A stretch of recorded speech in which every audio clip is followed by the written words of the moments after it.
Ladies, how are we doing on the gratitude?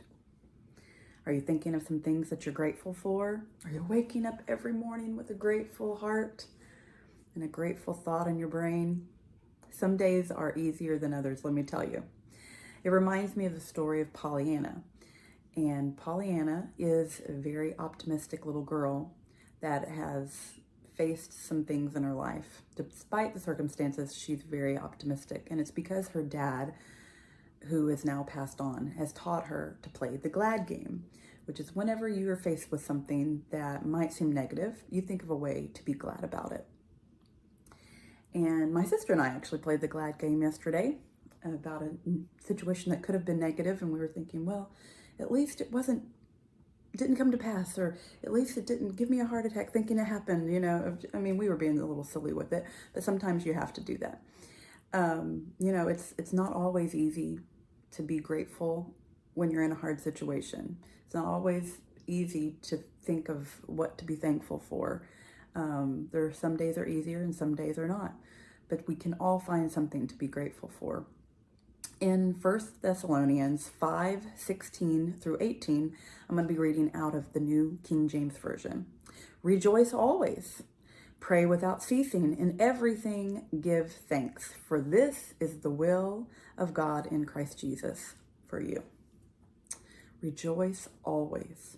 I like how it says it in the Passion Translation, and I'll read it to you. Let joy be your continual feast. Think about that. Make your life a prayer.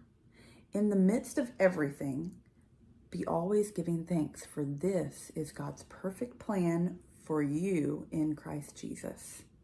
The perfect plan, God's perfect plan, God's will. It says in New King James Version, for this is the will of God, or this is the perfect plan of God for you. We always think of the will of God as a destination, or should I take route B or A or C or Z? What path should I take?